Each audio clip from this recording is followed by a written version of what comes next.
Peace, light, love, blessings, and blessings.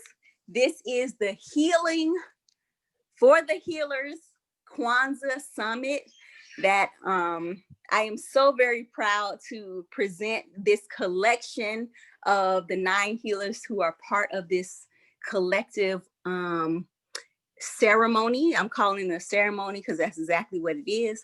My name is Nisan Kofa. I am a shaman energy and a liberationist for Black people, and a personal walker of healing. I'm on the journey of healing with as much consciousness as I can possibly be. And I am so honored and privileged to present one of the fellow 9 healers of this collective work, Mikel Fuller. And I am going to read Mikel's bio for you so you can know what an extraordinary being that I am privileged to have this conversation with today. So Mikel Mickey Fuller, also known as Iya Ijanla, entered into the healing profession over 20 years ago by becoming a licensed practical nurse. She furthered her studies by becoming a registered nurse, holds a Master of Public Health degree with a concentration in health promotion and education, and is a certified health and wellness coach. Sometimes affectionately referred to as a spiritual doula, and that's so true, I know from experience. Yes, she provides guidance and support to her clients as they birth their dreams, visions, and highest versions of themselves. In her free time, she enjoys being immersed in cultural activities, especially learning folkloric dances and drumming from Africa, Latin America, and the Caribbean. She also enjoys volunteering, spending time with friends, family, and being by the water. In 2020, Mikel has provided pro bono support and aid, including spiritual supplies, spiritual counseling and coaching in her local community, as well as communities abroad that empower the efforts of disenfranchised people of African descent in the Latin Caribbean. So energetically, all who are listening to this, please join me in welcoming deeply from our hearts my dear sister Mikel, sister Iya Ijanla, into this beautiful conversation today. We hope that it is nourishing to your spirit. So would you like to say something to the people before I just start asking you questions and stuff? I want to say thank you. It's a privilege and an honor to be in this collective with such amazing, beautiful beings providing healing services to the world in one capacity or another. So I'm humbled, I'm honored, and I'm here for it.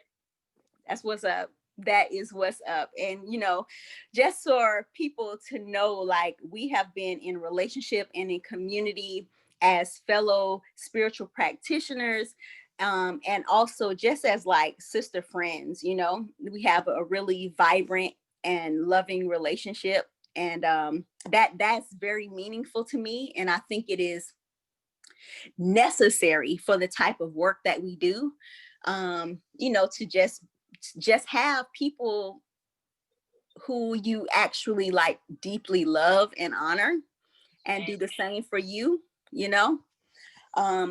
As we're thinking about through this collective, not only asking for communal reparations and communal care support monetarily from the people in our community who can provide that, but really like raising up this paradigm of saying, how do we work with each other? How do we work in community for really the highest and greatest good, and to put systems in place that can raise a love paradigm, like for real?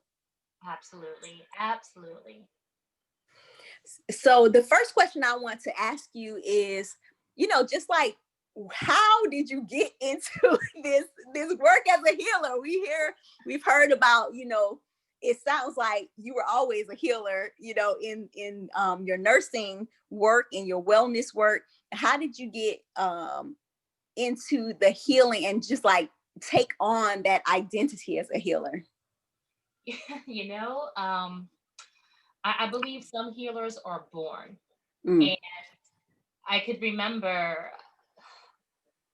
the number 7 is what's coming to mind. So around the age of 7 probably mm, is when I was aware of, hey, I like helping people. mm, And a lot of that had to do with my mother's mother, my grandmother, who I love with every fiber of my being. mm, She was unfortunately had kidney failure and was unable to travel to the medical centers to have dialysis treatments. So she mm, was granted the opportunity to have dialysis at home. And I could remember, you know, if given the choice, often given the choice of staying by her side or going outside to play with my friends, more often than not, I opted to stay by her side. wow. And it wasn't just because I feared something would happen to her. I guess intuitively I trusted who was caring for her. It was somewhat an opportunity to learn at their feet. So like the Mm, nurse in making, so they, of course, they wouldn't let me stick her with needles and such, but right. I had to demonstrate on I had my buddy. I think that's what the little doll was called, like this little, Oh yes, yeah, I I had a remember my that. buddy. So whatever they were doing to grandma, I was doing to my buddy. You know what I'm saying? So I discovered then that being able to care for someone or assist in care meant a lot to me. And Mm, it wasn't just taking care of people, taking care of animals became near and dear to my heart. So that kind mm, of followed me, from then to volunteering opportunities. A lot of them were centered around care. Whether my mm. mom or my dad chose them for me or I chose them for myself, a lot of them were care centric. So I would say I started this healing journey as a 7-year old. Wow. And you know And, what? Actually, probably a little even before that, because recently my mom shared with me, she found a journal as she is cleaning out her garage. She found a journal that she kept from when she got pregnant with me to, I think, maybe up until I was 3. And she mm, read an entry to me. This was just like 2 or 3 weeks ago, where she talked about I was 2 and how I was so attentive to the cat that we had at the time and the cat's mm, kittens. Like I would feed them, I would fill up the water bowl. So even then, healer and being a service mm. was, I believe it's in my DNA. Yes, like I so feel that. Like I so feel that, and not necessarily from my own experience, but you really like made me think about my daughter, Hmm. and how she shows up in some of those ways. And I didn't even like necessarily like connect those two things. Um, I always say she has a shaman energy, but healer, like she really does show up as a healer, as a young being. So I have a like a place to put that, to understand, a little being like just tapped in, like you probably were just like really tapped into feeling into, wanting to care for beings. Absolutely. Absolutely. Yeah. Yeah. Wow. That's super interesting. And I know you have like a ton of stories that you can probably tell us about the unfolding of that, the unfolding of, all those journeys. But that is really cool that you even remember Yeah. uh yourself at that age. Like that's astounding. Yeah, I feel like I remember. I would play with her medical supplies. I was just so interested, but not only to mimic what the nurses were doing, but I saw how impactful it was on my grandma and her well-being. mm, mm, What a privilege it is to be in that position, to be a catalyst to someone's healing yes. and your own Yeah. at the same time. Well, and the I think that's such an important point to like take a deep breath around, because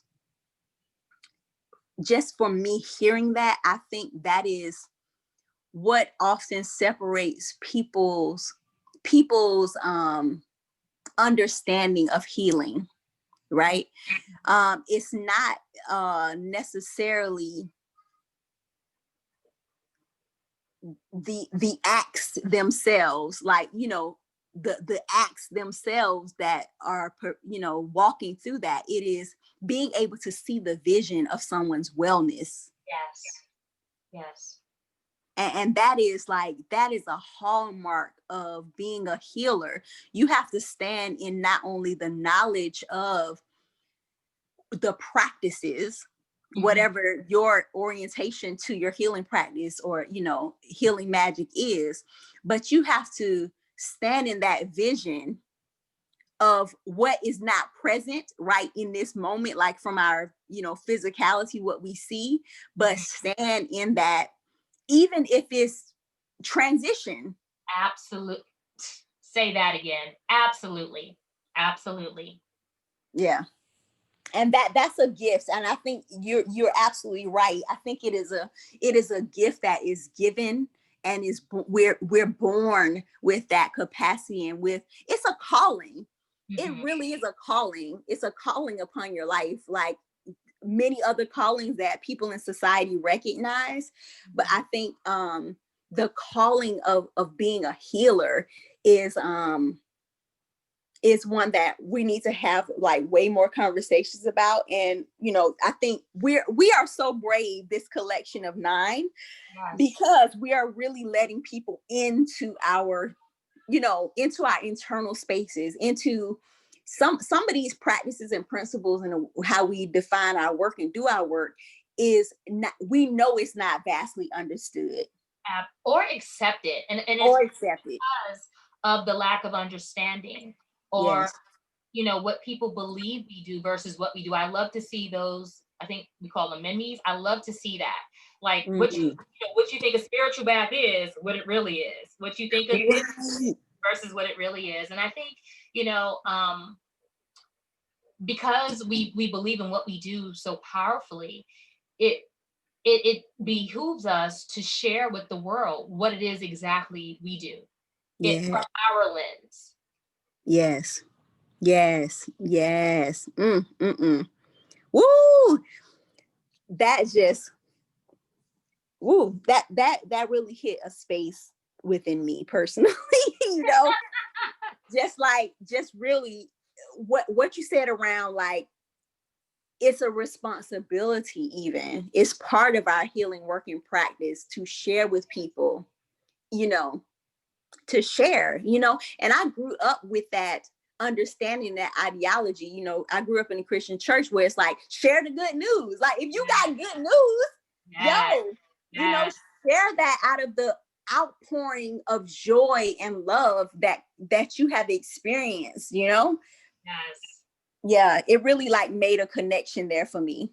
So I appreciate that very much. Ashe. Ashe. And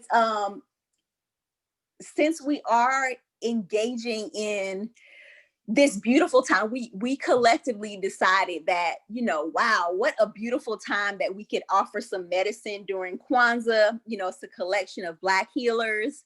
And, Kwanzaa is the only African American, Black holiday that we have, besides Juneteenth, which I also have. That's a holiday for me. Yes. But during this season, it's a beautiful season for us to offer medicine to the community. Yeah. So I would like to know what Kwanzaa principle, kind of aligns with either your personal philosophy or how you approach your work, or, or the one that just like resonates deeply within your heart. What would you say? Ooh, I mean, in essence, they all do. So it then gets to, if I could think about all of the principles, which one jumps up first, which one, comes forth first, and I would have to probably say, ooh, it's a tough one. It's a toss-up between Nia, which is purpose, and Kuji Jakalia, which is self-determination. But I'm going to go with self-determination, and this is why. Before I before I was grounded enough to share my gifts and my talents with the world, I had to become clear about who I was. Yes. So with, Kuji Jacqueline, we're looking at defining ourselves and naming ourselves, Mm, creating mm, ourselves, and speaking for ourselves. yes. I had to know those answers before I could share it with the world, right? I So say. one thing that, one epiphany that I've had over the last uh 22 years of my career as a nurse. For so long, I defined myself as a nurse and all that Mm, came with it. And then I had this epiphany. I don't even remember the tipping point, like what got me there, but I just remembered the epiphany, like, aha, right? yeah. Nurse wasn't who I was. Healer was then, is now, and forever will be who I am. It is Yes. how I'm defining myself. Nursing is one way in which I did it. A modality of the It's the healing. modality of the healing. It wasn't the definition of what I Yeah. was doing or who I was. So I would have to say, with the one that resonates with like my personal philosophy and moral compass, as well as my work and Mm-hmm. many layers of work that I do, I would have to say Kuji Jacqueline, that not only self-determination, but defining, naming, creating, speaking forth, advocating for myself. I had to do Yeah. it for myself before I could do it for others. Or at least I had to Yeah. learn that it was equally, if not more important, for me to do it for myself before I could effectively do it for others. Right. And I know that in your work as a wellness coach and practitioner, you know, that having that embodied Kuji Chagalia, is just like such a big catalyst for you being able to allow others and model that for other people to say, this is your journey. What do Yes, you want? What do you need? yes, absolutely, absolutely. It being a coach took the onus off of me and being responsible for the outcome, Mm, steered it in the direction that it needed to be in from its inception. The client, the user, the patient, whomever I'm working with, it is about you and how I can support you and you defining, naming, creating, and speaking for yourself. right. Yeah, Right. Yeah, it's so important to make these connections too, like um I know in conversations that I've personally had with people about what it means to be a healer, or their questions, if I choose to say in a sentence I'm a healer, you mhm, know and the questions that come up and the images that are conjured within that, mhm. it's important to make these parallels and these kind of like, there are so many different modalities of healers. Healer is an energy. Absolutely. It's a calling and a commitment, um to walk in the light and Ooh, to I love to that. try to be balanced, to be the energy of balance, to be the energy of wellness, Yeah. and to use all the tools that we have available to embody that in ourselves and to assist others who so want to do that for themselves. Yeah. Oh, that's so powerful. When you when you were saying it's a calling, it's a commitment, the word that came up for me, it is a choice. Because Hmm. in order to do this work, in order to be a healer, to show up in the capacity of healer, the underscore is that you have to be doing your own healing work. Yeah. And Yep. it can be happening concurrently. I don't think it ever ends. It's an evolution. But in your Yeah. own healing is how you are best able to help others heal themselves. So Yeah, absolutely. calling, it is a commitment, and it is also a choice, because you have the choice not to do the healing. But Right. what better way to role model, for yourself and for others? As you heal, I heal. It talks about like this, what happens on the outside happens on the inside, right? Hmm. Hmm. Your healing and my healing are happening concurrently. Right, right. And like sometimes you can't. So, wow, that just brought up such a powerful distinction that I never thought about before, because one of the hallmarks of like healer for me is, so there's like this academic side of knowledge, Yes. right? And there are some, I'm not knocking knowledge, like we both are academics, like we are very academic minded, I know you hold what, 2 bachelor's degrees, a master's degree, working on a PhD. Yeah. So we are academic beings, right? Yeah. But there's a difference between having knowledge and being able to apply that knowledge to others, and deciding and choosing, like you said, into figuring out how to actionize that within your own life and being. Absolutely. And Absolutely. that's what healers do. We like me first. Yeah. And it's okay to put you first. It's okay. Yeah. Yeah, absolutely. Because what if you only sign up for one part of the deal, and that is to be the healer for someone else, it could present an opportunity where you are the wounded warrior. Yes. So it's a 2-for-1 special. It's a BOGO. You get healed too. Yeah. Every time the journey is also about our own growth. Mm. Do you want to say more about the wounded warrior for people who don't? Oh my gosh, how long do we have? And you don't have to. You can just be like, look it up, people. I think what I would say is this. I encourage people to define it for themselves. I know what wounded warrior has meant for me, but what it has meant for me, it may not resonate with someone in that same way, or they may not have had that particular experience, but another that wounded warrior showed up. Yes. It was me trying to almost be an imposter. It was like having imposter syndrome. I'm Yes. all of these wellness modalities, techniques, interventions, goals, but I had no idea of how to apply it to myself. I believed it could happen for them, but I had been convinced that it could never be for me. It's something that I can only give, and it not be my own medicine for myself. So Yes. I'm defining it. Someone else may have had a different experience with wounded warrior. Yes. I definitely resonate with that. I definitely resonate with that. And that's why this path is, I always say, it's not for the faint of heart, yo.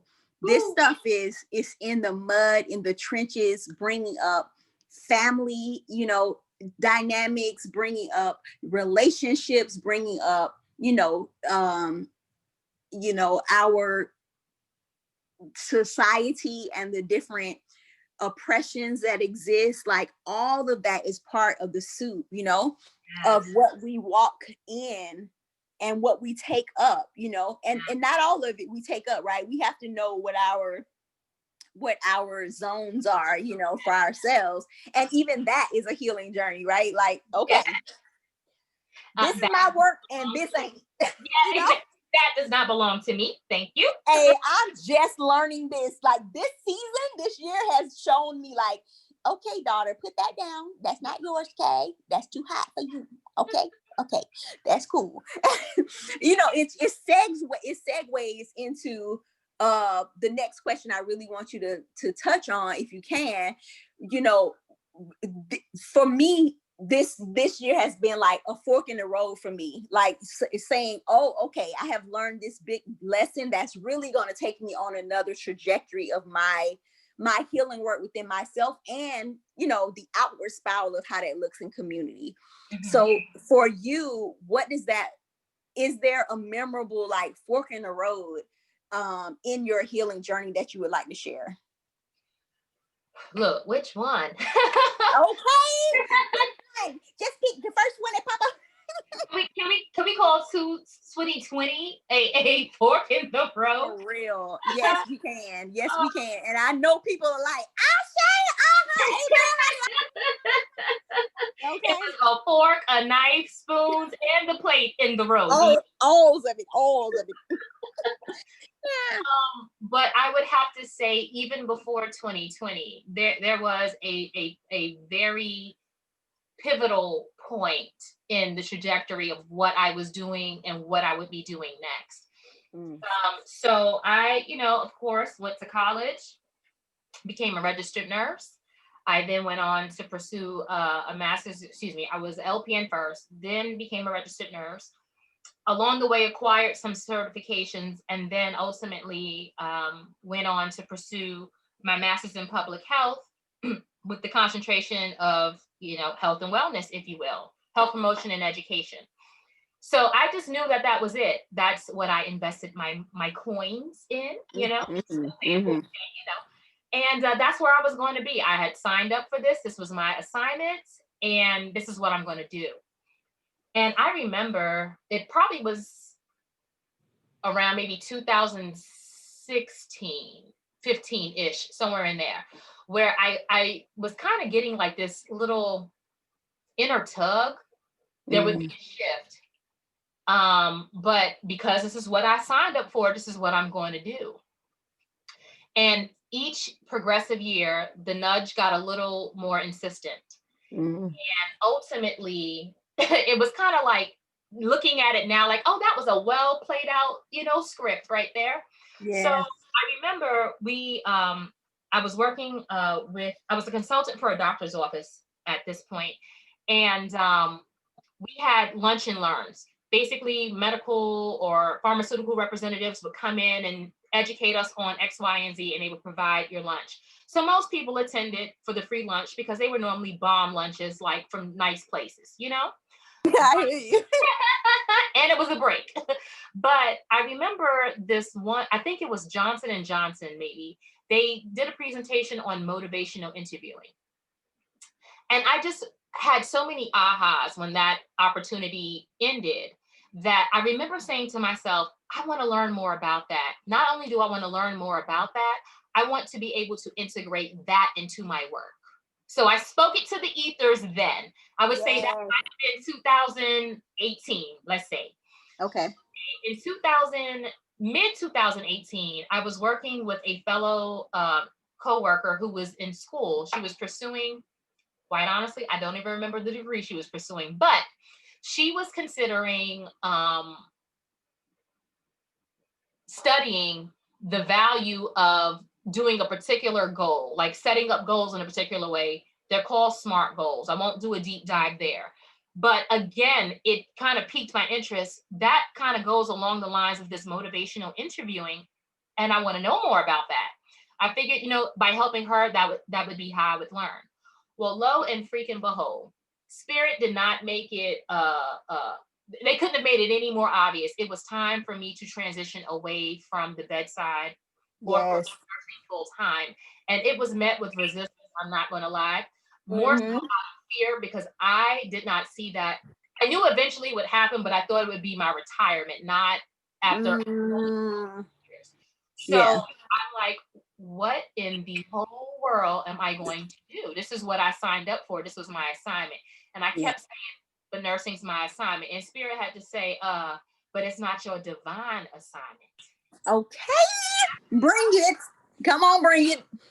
Okay. So the things that I had been kicking and biting and fighting and scratching and resisting, I had to then sweetly submit to. Yes. And this was in my spiritual life. This was in my career. This was, all the way around. So long story short, I winded up pursuing education in health and wellness specifically.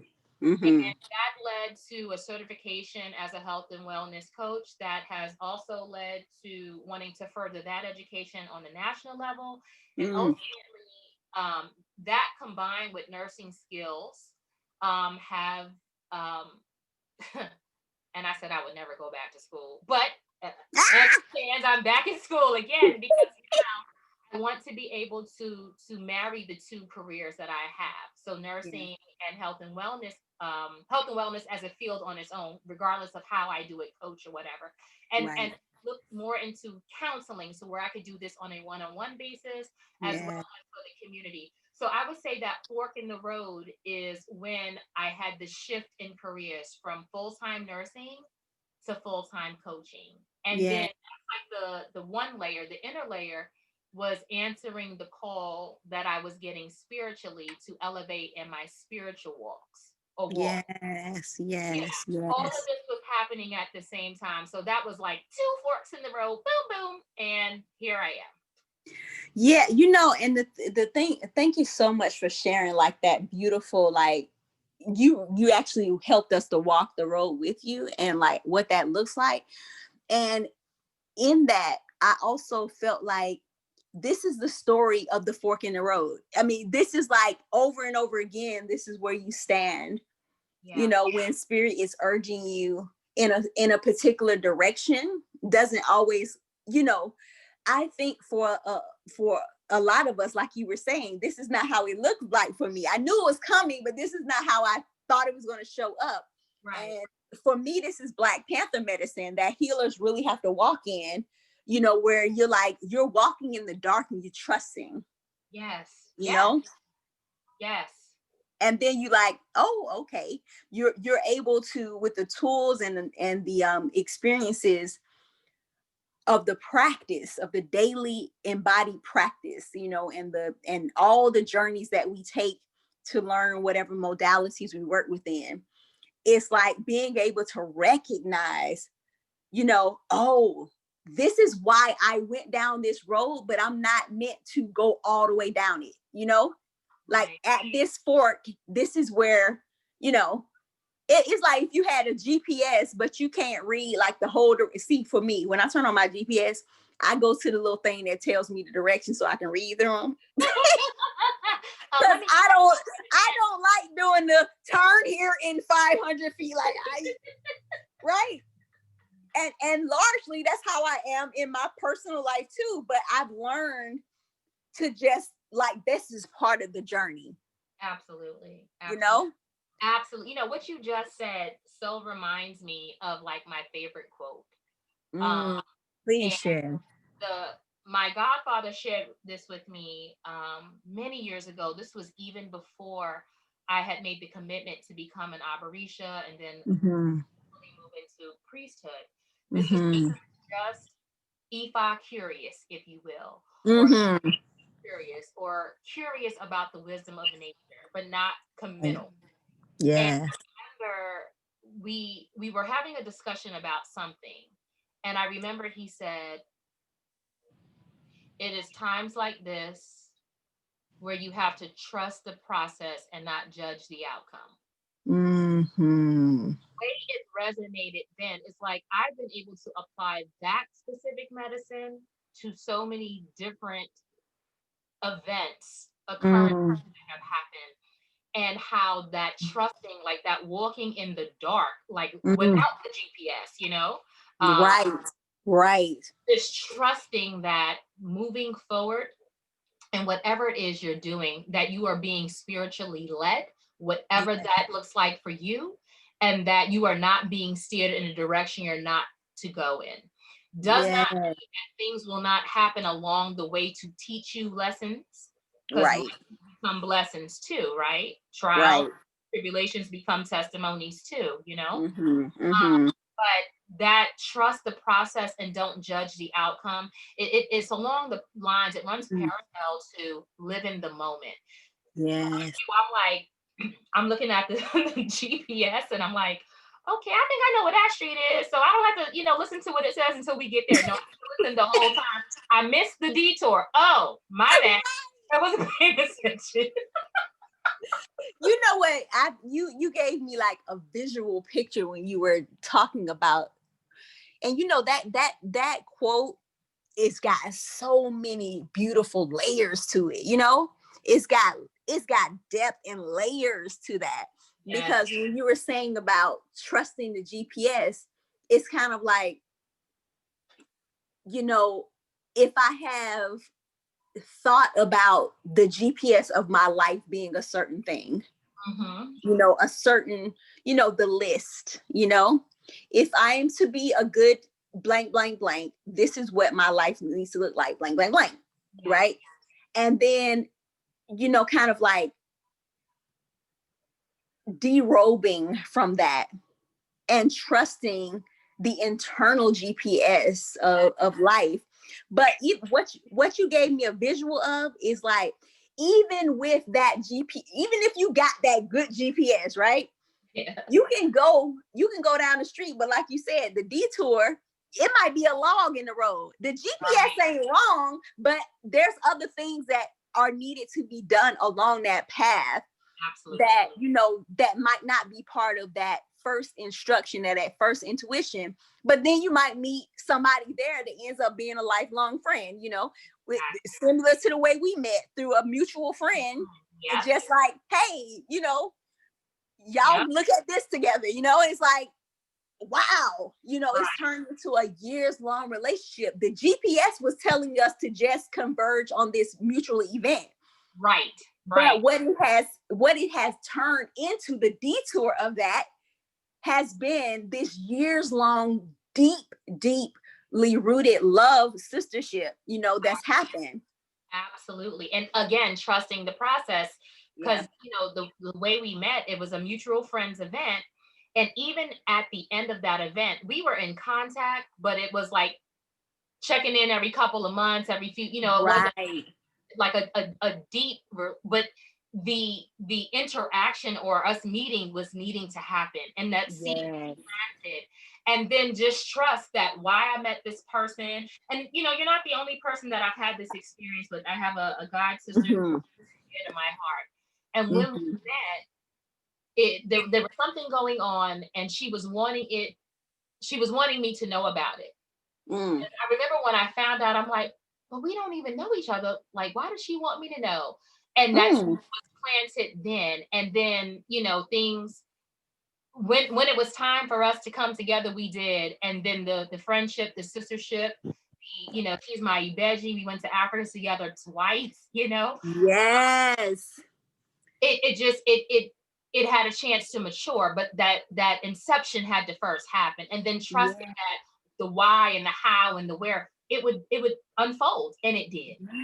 Yes. And you just like, whoa, I blessed the day. Like, you just don't even know what some of these experiences will blossom into. So, I just give thanks. And I also, like, as we prepare to, close the conversation, that felt very affirmative for anyone who engages this conversation, because I really don't think anything is not orchestrated, for our highest and greatest good. So anything that touched you, or felt like, wow, that was for me. It might be one sentence that, will help you along the way of this life journey. I'm just affirming that, that we have been led, as you so beautifully centered us before we started this conversation, which we do, we center, and we try to be walking in Iwakwele, as you taught me. Yeah. Yeah. That good and gentle character. Even when you give people them words, you still have to, maintain good and gentle character. Exactly. And I just bow in deep appreciation of your wisdom, of the way you walk. You are one of the most integrous beings that I have had the privilege to know, like, straight up. And this, I've told you this. But thanks. Yeah. And, I just bow in deep appreciation for you taking some time to just have this divine conversation with me, and with, the intention of this healing for the healer ceremony, Absolutely. I, again, am so thankful for the invitation. Not only for this dialogue, but also for the opportunity to be part of the collective. Many healers have gathered, together, and we're going to do the work. You Mm-hmm. know, it's not about not doing the work. We just identify where some support is needed to be Yeah. able to do the work with ease. You know, Yes. because of the many transitions that many of us have made, it did not come without sacrifice. Mm-hmm. For many of us, it's been financial sacrifice. My income was botched, you know, but Yeah. it was the sacrifice that I was willing to make to do the work that Spirit has called me to do. Again, my divine assignment. You know, Yes. a lot of healers come out of pocket Mm-hmm. to do the work that we do. So it's we give thanks for you for allowing us to have a voice and a seat at this table. And may we all, you know, be abundantly blessed. But in Mm-hmm. this space, mainly you for being the co-creator and facilitator of this opportunity. Thank you so much. That is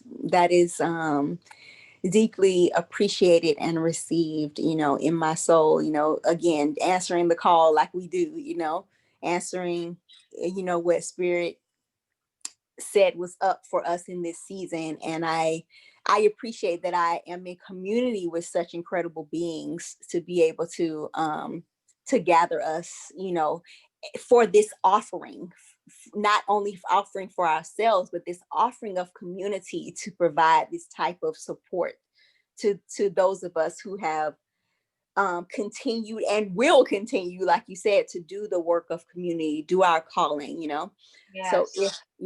if you feel resonant, and if you are able to to provide reparative care, and please understand, um we have taken that call seriously, you know Mhm. and definitely um have put a lot of space and intention around how we receive any of these funds, and how we care ancestrally for the reparative care, for the reparations that's received.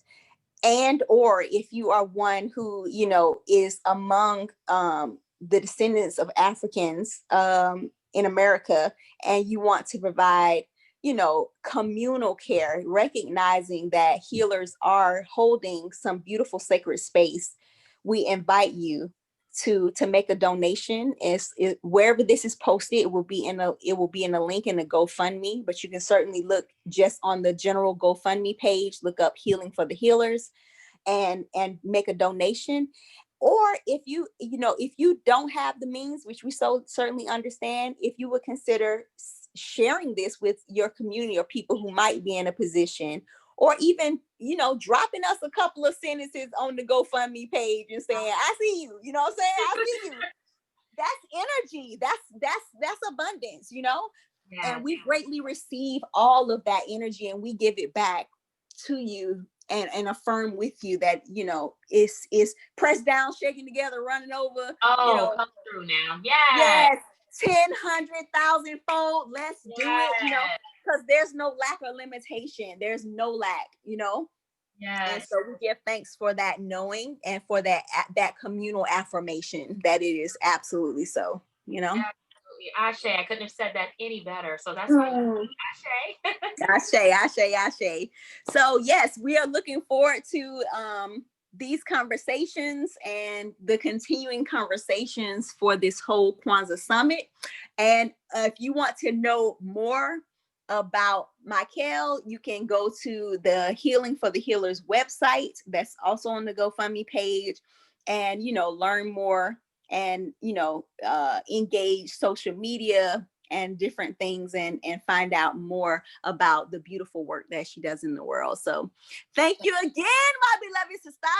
Thank you. Thank you so much. Peace, light, and blessings to you. Same to you. Okay. All right.